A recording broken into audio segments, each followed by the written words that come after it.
Horrible beyond conception was the change which had taken place in my best friend Crawford Tillinghast. I had not seen him since that day, 2 months and a half before, when he told me toward what goal his physical and metaphysical researches were leading, when he had answered my awed and almost frightened remonstrances by driving me from his laboratory and his house in a burst of fanatical rage. I had known that he now remained mostly shut in the attic laboratory with that accursed electrical machine, eating little and excluding even the servants, but I had not thought that a brief period of 10 weeks could so alter and disfigure any human creature. It is not pleasant to see a stout man suddenly grown thin, and it is even worse when the baggy skin becomes yellowed or greyed, the eyes shrunken, circled and uncannily glowing, the forehead veined and corrugated, and the hands tremulous and twitching. And if added to this there be a repellent unkemptness, a wild disorder of dress, a bushiness of dark hair white at the roots, and an unchecked growth of white beard on a face once clean shaven, the cumulative effect is quite shocking. But such was the aspect of Crawford Tillinghast on the night his half-coherent message brought me to his door after my weeks of exile. Such was the spectre that trembled as it admitted me, candle in hand, and glanced furtively over its shoulder as if fearful of unseen things in the ancient, lonely house set back from Benevolent Street. That Crawford Tillinghast should ever have studied science and philosophy was a mistake. These things should be left to the frigid and impersonal investigator, for they offer 2 equally tragic alternatives to the man of feeling and action: despair if he fail in his quest, and terrors unutterable and unimaginable if he succeed. Tillinghast had once been the prey of failure, solitary and melancholy, but now I knew, with nauseating fears of my own, that he was the prey of success. I had indeed warned him 10 weeks before, when he burst forth with his tale of what he felt himself about to discover. He had been flushed and excited then, talking in a high and unnatural, though always pedantic, voice. "What do we know," he had said, "of the world and the universe about us? Our means of receiving impressions are absurdly few, and our notions of surrounding objects infinitely narrow. We see things only as we are constructed to see them, and can gain no idea of their absolute nature. With 5 feeble senses we pretend to comprehend the boundlessly complex cosmos. Yet other beings with wider, stronger, or different range of senses might not only see very differently the things we see, but might see and study whole worlds of matter, energy, and life which lie close at hand yet can never be detected with the senses we have. I have always believed that such strange, inaccessible worlds exist at our very elbows, and now I believe I have found a way to break down the barriers. I am not joking. Within 24 hours, that machine near the table will generate waves acting on unrecognized sense organs that exist in us as atrophied or rudimentary vestiges. These waves will open up to us many vistas unknown to man and several unknown to anything we consider organic life. We shall see that at which dogs howl in the dark, and that at which cats prick up their ears after midnight. We shall see these things, and other things which no breathing creature has yet seen. We shall overleap time, space, and dimensions, and without bodily motion peer to the bottom of creation." When Tillinghast said these things I remonstrated, for I knew him well enough to be frightened rather than amused, but he was a fanatic and drove me from the house. Now he was no less a fanatic, but his desire to speak had conquered his resentment, and he had written me imperatively in a hand I could scarcely recognise. As I entered the abode of the friend so suddenly metamorphosed to a shivering gargoyle, I became infected with the terror which seemed stalking in all the shadows. The words and beliefs expressed 10 weeks before seemed bodied forth in the darkness beyond the small circle of candlelight, and I sickened at the hollow, altered voice of my host. I wished the servants were about, and did not like it when he said they had all left 3 days previously. It seemed strange that old Gregory at least should desert his master without telling as tried a friend as I. It was he who had given me all the information I had of Tillinghast after I was repulsed in rage. Yet I soon subordinated all my fears to my growing curiosity and fascination. Just what Crawford Tillinghast now wished of me I could only guess, but that he had some stupendous secret or discovery to impart, I could not doubt. Before I had protested at his unnatural pryings into the unthinkable. Now that he had evidently succeeded to some degree, I almost shared his spirit, terrible though the cost of victory appeared. Up through the dark emptiness of the house I followed the bobbing candle in the hand of this shaking parody of man. The electricity seemed to be turned off, and when I asked my guide, he said it was for a definite reason. It would be too much. I would not dare, he continued to mutter. I especially noted his new habit of muttering, for it was not like him to talk to himself. We entered the laboratory in the attic, and I observed that detestable electrical machine, glowing with a sickly, sinister violet luminosity. It was connected with a powerful chemical battery, but seemed to be receiving no current, for I recalled that in its experimental stage it had sputtered and purred when in action. In reply to my question, Tillinghast mumbled that this permanent glow was not electrical in any sense that I could understand. He now seated me near the machine, so that it was on my right, and turned a switch somewhere below the crowning cluster of glass bulbs. The usual sputtering began, turned to a whine, and terminated in a drone so soft as to suggest a return to silence. Meanwhile the luminosity increased, waned again, then assumed a pale, outre colour or blend of colours which I could neither place nor describe. Tillinghast had been watching me, and noted my puzzled expression. "Do you know what that is?" he whispered. "That is ultraviolet." He chuckled oddly at my surprise. "You thought ultraviolet was invisible, and so it is, but you can see that and many other invisible things now. Listen to me. The waves from that thing are waking 1,000 sleeping senses in us, senses which we inherit from eons of evolution from the state of detached electrons to the state of organic humanity. I have seen the truth, and I intend to show it to you. Do you wonder how it will seem? I will tell you."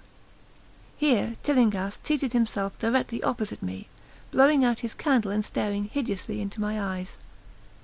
"Your existing sense organs, ears first, I think, will pick up many of the impressions, for they are closely connected with the dormant organs. Then there will be others. You have heard of the pineal gland? I laugh at the shallow endocrinologist, fellow dupe and fellow parvenu of the Freudian. That gland is the great sense organ of organs. I have found out. It is like sight in the end, and transmits visual pictures to the brain. If you are normal, that is the way you ought to get most of it. I mean, get most of the evidence from beyond." I looked about the immense attic room with the sloping south wall, dimly lit by rays which the everyday eye cannot see. The far corners were all shadowed, and the whole place took on a hazy unreality which obscured its nature, and invited the imagination to symbolism and phantasm. During the interval that Tillinghast was long silent, I fancied myself in some vast, incredible temple of long-dead gods, some vague edifice of innumerable black stone columns reaching up from a floor of damp slabs to a cloudy height beyond the range of my vision. The picture was very vivid for a while, but gradually gave way to a more horrible conception, that of utter, absolute solitude in infinite, sightless, soundless space.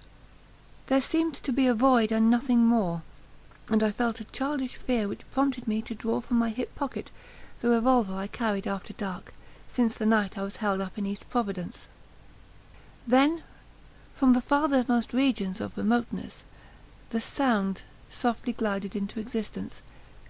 It was infinitely faint, subtly vibrant, and unmistakably musical, but held a quality of surpassing wildness, which made its impact feel like a delicate torture of my whole body. I felt sensations like those one feels when accidentally scratching ground glass. Simultaneously there developed something like a cold draught, which apparently swept past me from the direction of the distant sound. As I waited breathlessly, I perceived that both sound and wind were increasing, the effect being to give me an odd notion of myself as tied to a pair of rails in the path of a gigantic approaching locomotive. I began to speak to Tillinghast, and as I did so all the unusual impressions abruptly vanished. I saw only the man, the glowing machines, and the dim apartment. Tillinghast was grinning repulsively at the revolver which I had almost unconsciously drawn, but from his expression I was sure he had seen and heard as much as I, if not a great deal more. I whispered what I had experienced, and he bade me to remain as quiet and receptive as possible. "Don't move," he cautioned, "for in these rays we are able to be seen as well as to see. I told you the servants left, but I didn't tell you how. It was that thick-witted housekeeper. She turned on the lights downstairs after I had warned her not to, and the wires picked up sympathetic vibrations. It must have been frightful. I could hear the screams up here in spite of all I was seeing and hearing from another direction, and later it was rather awful to find those empty heaps of clothes around the house. Mrs. Updike's clothes were close to the front hall switch. That's how I know she did it. It got them all, but so long as we don't move, we're fairly safe. Remember, we're dealing with a hideous world in which we are practically helpless. Keep still! The combined shock of the revelation and of the abrupt command gave me a kind of paralysis, and in my terror my mind again opened to the impressions coming from what Tillinghast called beyond. I was now in a vortex of sound and motion, with confused pictures before my eyes. I saw the blurred outlines of the room, but from some point in space there seemed to be pouring a seething column of unrecognisable shapes or clouds, penetrating the solid roof at a point ahead and to the right of me. Then I glimpsed the temple-like effect again, but this time the pillars reached up into an aerial ocean of light, which sent down one blinding beam along the path of the cloudy column I had seen before. After that the scene was almost wholly kaleidoscopic, and in the jumble of sights, sounds and unidentified sense impressions, I felt that I was about to dissolve, or in some way lose the solid form. One definite flash I shall always remember. I seemed for an instant to behold a patch of strange night sky, filled with shining, revolving spheres, and as it receded I saw that the glowing suns formed a constellation or galaxy of settled shape, this shape being the distorted face of Crawford Tillinghast.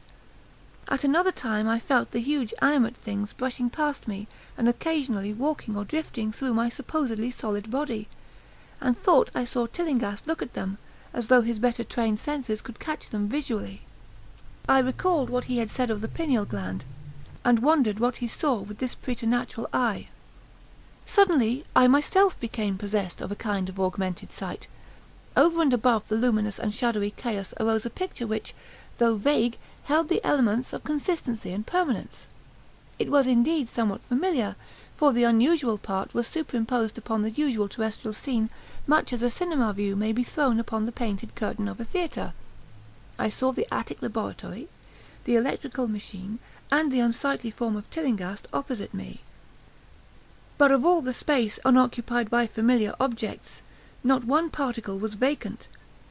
Indescribable shapes, both alive and otherwise, were mixed in disgusting disarray, and close to every known thing were whole worlds of alien, unknown entities. It likewise seemed that all the known things entered into the composition of other unknown things, and vice versa. Foremost among the living objects were inky, jellyfish monstrosities, which flabbily quivered in harmony with the vibrations from the machine. They were present in loathsome profusion, and I saw to my horror that they overlapped, that they were semi-fluid and capable of passing through one another, and through what we know as solids. These things were never still, but seemed ever floating about with some malignant purpose. Sometimes they appeared to devour one another, the attacker launching itself at its victim and instantaneously obliterating the latter from sight. Shudderingly, I felt that I knew what had obliterated the unfortunate servants, and could not exclude the thing from my mind as I strove to observe other properties of the newly visible world that lies unseen around us. But Tillinghast had been watching me, and was speaking. "You see them? You see them? You see the things that float and flop about you and through you every moment of your life? You see the creatures that form what men call the pure air and the blue sky? Have I not succeeded in breaking down the barrier? Have I not shown you worlds that no other living men have seen?" I heard his scream through the horrible chaos, and looked at the wild face thrust so offensively close to mine. His eyes were pits of flame, and they glared at me with what I now saw was overwhelming hatred. The machine droned detestably. "You think those floundering things wiped out the servants? Fool, they're harmless. But the servants are gone, aren't they? You tried to stop me. You discouraged me when I needed every drop of encouragement I could get. You were afraid of the cosmic truth, you damned coward. But now I've got you. What swept up the servants? What made them scream so loud? Don't know, eh? You'll know soon enough. Look at me. Listen to what I say. Do you suppose there are really any such things as time and magnitude? Do you fancy there are such things as form or matter? I tell you, I have struck depths that your little brain can't picture. I have seen beyond the bounds of infinity, and drawn down demons from the stars. I have harnessed the shadows that stride from world to world to sow death and madness. Space belongs to me, do you hear? Things are hunting me now, the things that devour and dissolve, but I know how to elude them. It is you they will get, as they got the servants. Stirring, dear sir? I told you it was dangerous to move. I have saved you so far by telling you to keep still. Saved you to see more sights and to listen to me. If you had moved, they would have been at you long ago. Don't worry, they won't hurt you. They didn't hurt the servants. It was seeing that made the poor devils scream so. My pets are not pretty, for they come out of places where aesthetic standards are very different. Disintegration is quite painless, I assure you, but I want you to see them. I almost saw them, but I knew how to stop. You are curious. I always knew you were no scientist. Trembling, eh? Trembling with anxiety to see the ultimate things I have discovered. Why don't you move then? Tired? Well, don't you worry, my friend, for they are coming. Look, look, curse you, look! It's just over your left shoulder. What remains to be told is very brief, and may be familiar to you from the newspaper accounts. The police heard a shot in the old Tillinghast house and found us there. Tillinghast dead, and me unconscious. They arrested me because the revolver was in my hand, but released me in 3 hours, after they found it was apoplexy which had finished Tillinghast, and saw that my shot had been directed at the noxious machine which now lay hopelessly shattered on the laboratory floor. I did not tell very much of what I had seen, for I feared the coroner would be sceptical. But from the evasive outline I did give, the doctor told me that I had undoubtedly been hypnotized by the vindictive and homicidal madman. I wish I could believe that, Doctor. It would help my shaky nerves if I could dismiss what I now have to think of the air and the sky about and above me. I never feel alone or comfortable, and a hideous sense of pursuit sometimes comes chillingly on me when I am weary. What prevents me from believing the doctor is one simple fact, that the police never found the bodies of those servants whom they say Crawford Tillinghast murdered.